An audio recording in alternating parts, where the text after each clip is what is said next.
All right.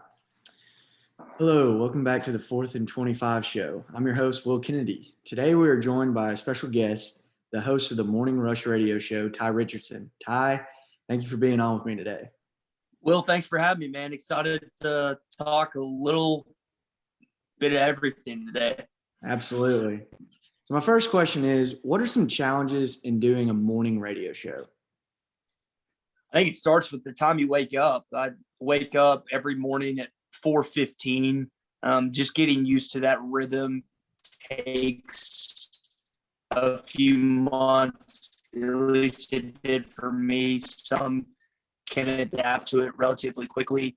You have late from the night before that you have to readjust your topics, your timing, and it's just bringing the energy every morning. I know after a long weekend, a lot of people can just mosey into their Monday morning and get away with being half-assed, but I can't really do that. I got to be as sharp as a tack on Monday, and hopefully I'll continue to grow in that area. I'm still nowhere near where I need to be at 26 years old, but I've definitely gotten better from when I was in Professor Thine's class. That's saying something for sure. What are some ways you can grow? You said that you kind of have to roll with it in the morning. What are ways to do that? Well, I need to continue to hone in my interview skills. That's something that I can tell you to this day that Professor Thine would probably still be critical of me of.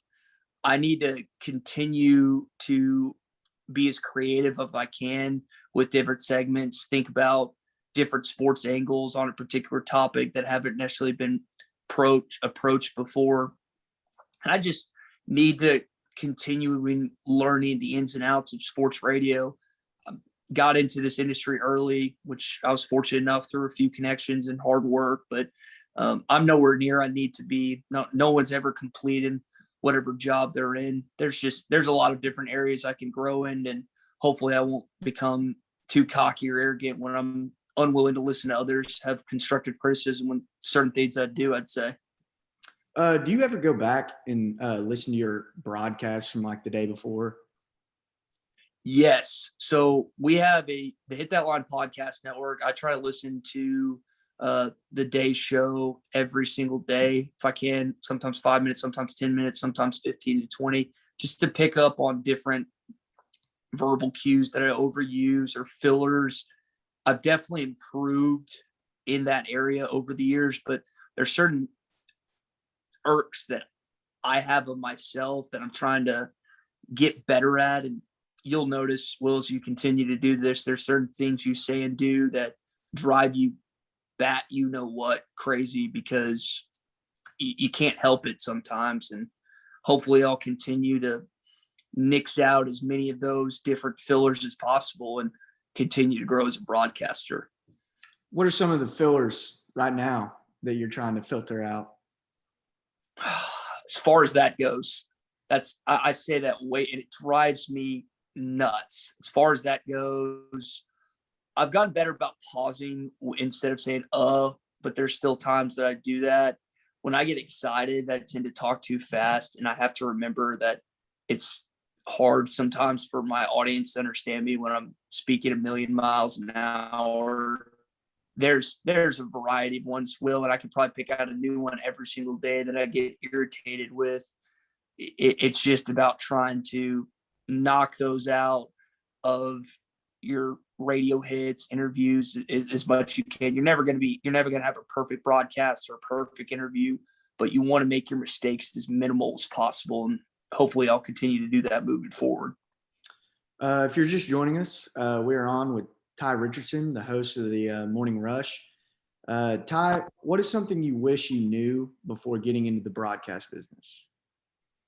It's something that Professor Thine and I were talking about actually the other day, is your connections are probably the most important part of this industry. And you probably know that. I definitely know that.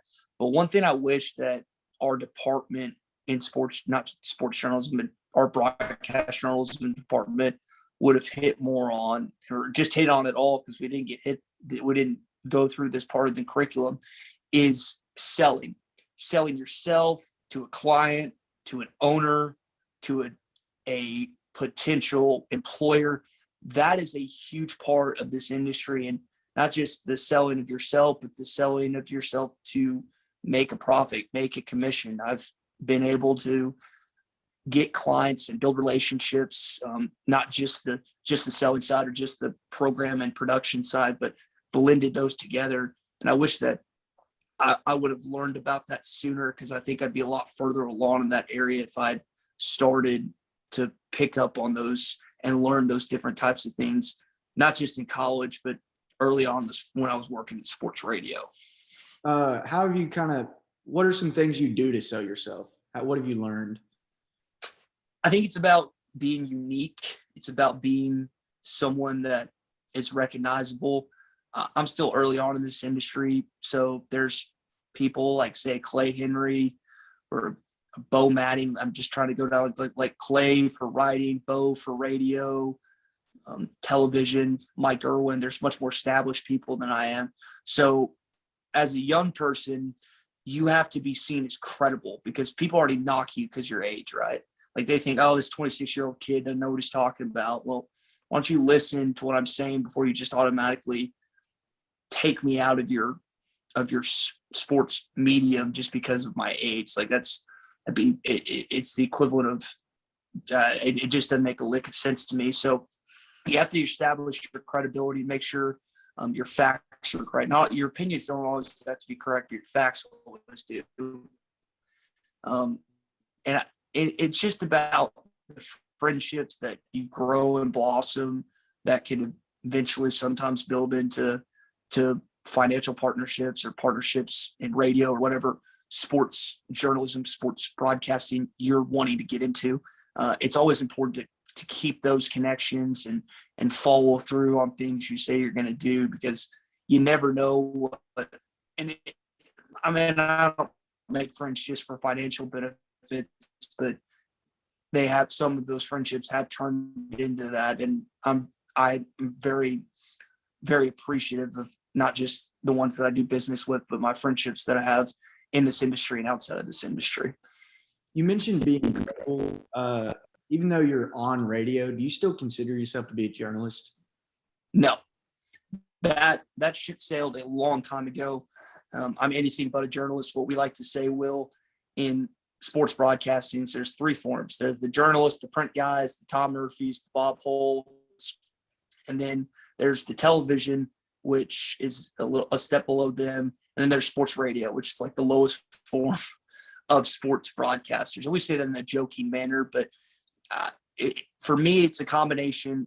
We very rarely will break news, Will, and I try to combine journalistic principles with entertainment and other aspects of sports radio to make it just a fun show to listen to. And I think one of the things that Professor Vine and I differ on is he's all about just hard-hitting facts, that's straightforward, but you're not going to have a successful sports radio show like that. You have to combine elements of fun and entertainment, and that's where we occasionally will tussle a little bit, which is good because he knows what he's talking about. He's a veteran in the industry, but I also have a few things that I've picked up here and there that I think have showcased that make our show valuable, and me as a program director and morning rush host valuable as well.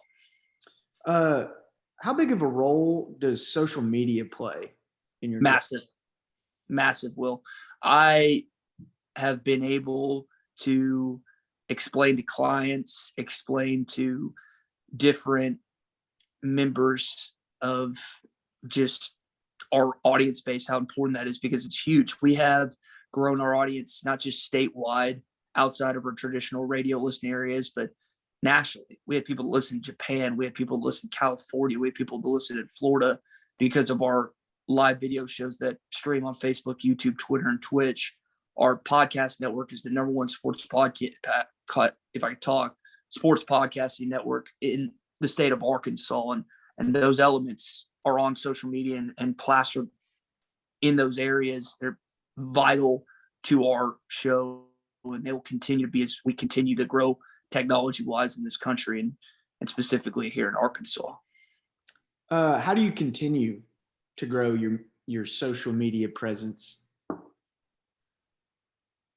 Be original to a degree. Now, it is hard these days when there's so many people on social media, so many people that have creative ideas. We always have to be thinking, hey, how would Arkansas fans react to this? How would normal people react to this?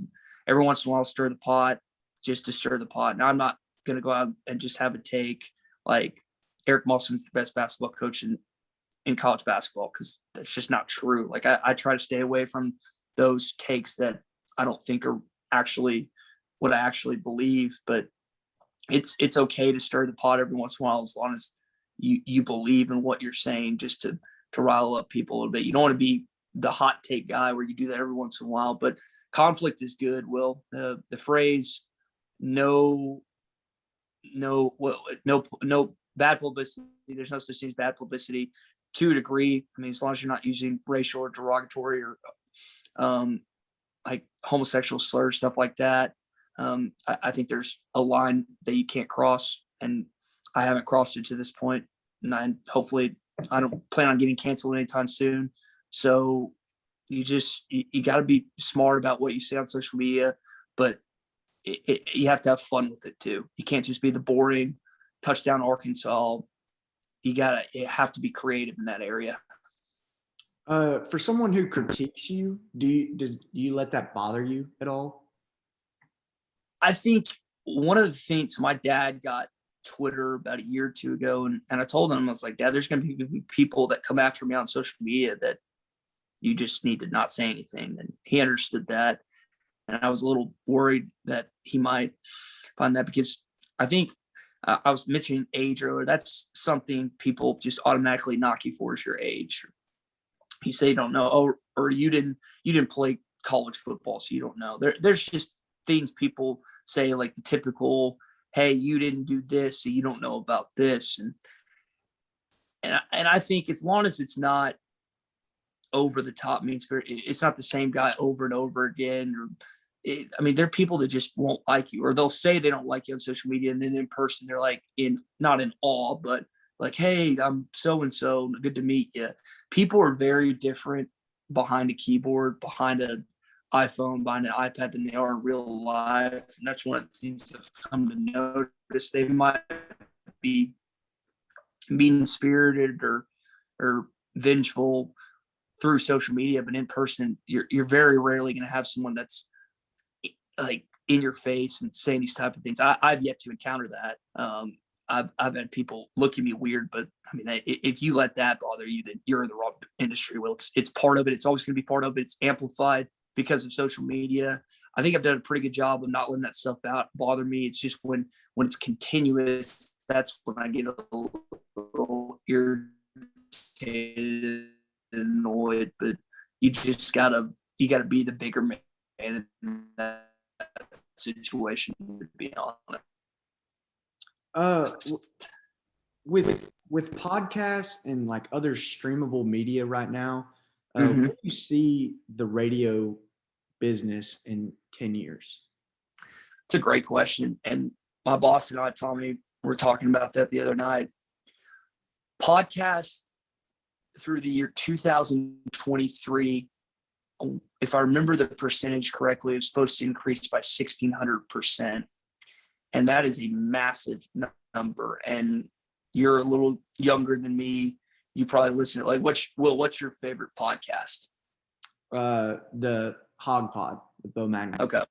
Well, Bo does a great job with that. And I mean, I could have guessed by just looking at you that you listen to podcasts because your age. And we've, like I brought up earlier, we've grown our network at Hit That Line in ESPN Arkansas through podcasting. And I think that while I don't think there's many people that listen to the radio per se, like just turn the dial, there's people that listen to us on hitthatline.com. There's people listening on Facebook, YouTube, Twitter, and Twitch. Like, our audience as a whole has grown.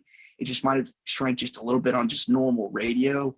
You just have to continue to be on the lookout for what's changing in this industry. And you have to, in a sense, predict what you think is going to happen. Because if you get left behind, as we've seen what happened in print, like print media is just taking a massive step back because of the evolving internet.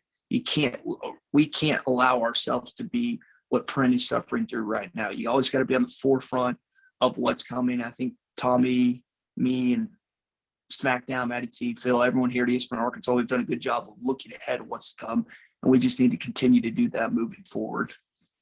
What's next for y'all? I'm usually the one that asks other sports media members that question. I mean, we're pretty solid right now. Like, we've got a network of radio stations. We've got a great website, hitthatline.com. Our social media continues to grow. I would just like to be the dominant force. You want to make it personal. Like, I still got a long way to go to catch the likes of Randy Rainwater. I know Chuck's not doing the show anymore, but I would like to be at some point the premier Arkansas sports radio host in the state, where our signal on the radio is touching every inch of the state somehow, some way, as many affiliates as we can.